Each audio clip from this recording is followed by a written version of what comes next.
This is Isabel Litzler. Happy New Year, everybody, and thank you for following me on this channel. I will start posting more and more information in the upcoming weeks, answering viewers' questions, getting some feedback from people who followed the course, the Swiss Job Challenge, and much, much more. So today's topic is about how to build a consulting practice in Switzerland. Becoming a consultant is more and more popular, especially for people who want to live their lives with their own terms and be also location free. I mean, there's lots of different positive aspects to being a consultant. So I want to make a couple of disclaimers before I hit right into the topic. The first one is about the work permit. Obviously, being a consultant in Switzerland is the same as starting a business. You need to have some background information. You can't just come up and say, I want to start a business. I welcome you to watch my full video on setting up a business in Switzerland, the different statuses and all these things. But usually when you start as a consultant, in theory, you do need 2 or 3 clients to be taken seriously. So in other words, if you don't have those 2 or 3 clients in Switzerland, you can't really claim yourself to be an independent consultant. So it's not worth trying to, go to the company where I will post the link below and say I want to be a consultant.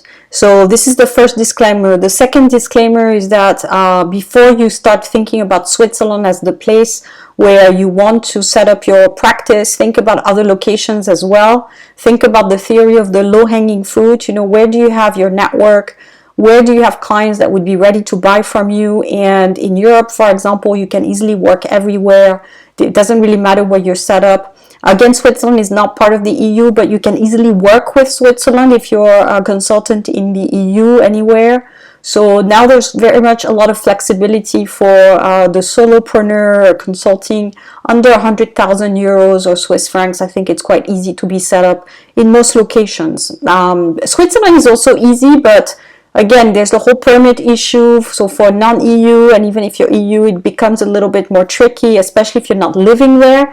Again, if you're married to someone and you live in Switzerland, but you have a different nationality, it's okay. But if you're not living in Switzerland, it's going to be hard to be convincing. So the 3 steps to be a consultant in Switzerland, the first step is to get clients. So before you even think about registering your business, worry about getting clients. So the way you do this, I tell people to offer your services for a discounted price, for example, so that you can be really attractive on the market. Again, this is just a starter type of thing. So make a package that's so attractive for the local Swiss that they have to buy from you. Also pay attention to the local culture. The taste may vary depending on what kind of activity that you do. In Zurich, it's Swiss German, and in Geneva, it's Francophone. The good news is that more and more businesses now are communicating in English. So you have a whole environment in Switzerland now where it's English speaking. So that's very good news for the English speakers or the expat community in general. But just be aware that the taste might change based on the region where you're selling, and you just have to think a little bit about this. So if you're not living in Switzerland and you haven't experienced the local market, it's going to be pretty much a hit or miss unless you have someone already there who knows the market and can be your business partner, for example. But I would really strongly discourage someone to go into a market where you know nothing about, unless, again, you do it via a business partner or you've spent a tremendous amount of time there. It would be a little bit too risky, and the cost of living being so high in Switzerland, to go and say, okay, I'm coming to Switzerland and I'm doing something, it would be a little bit chance there, knowing that, again, it is a very, very difficult market. People have told me that if you can make it in Switzerland, you can make it anywhere. So that goes to say it's not the easiest market. People tend to work with people they know. It's all by the network. So as a foreigner, if you're in China or if you're in Australia and you try to sell things in Switzerland, it's going to be very hard. So this is what people have to remember. There's the cultural aspect also in Switzerland. If you work in the US or in Australia, it's very much the same in the whole country, whether it's New York or Los Angeles. Again, there's some specificities, but globally it's English and it's the same. Whereas in Switzerland, you don't have this uniformity. In Zurich, Geneva, it's very different folks. So try to get your clients, whether it's via discounted rate, whether it's you know, you have a great package for the Swiss, etc. That's the first step. The second step is to get results.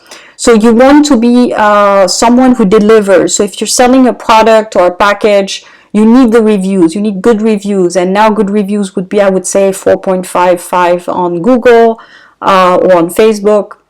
So if people see that you have good reviews, they will start also maybe considering you to work with them. But if you don't have anything, the Swiss are not people who'd come and say, okay, let me try this business. They would need to see some type of history there. So they want to see that you've sold to other people, and then they will come.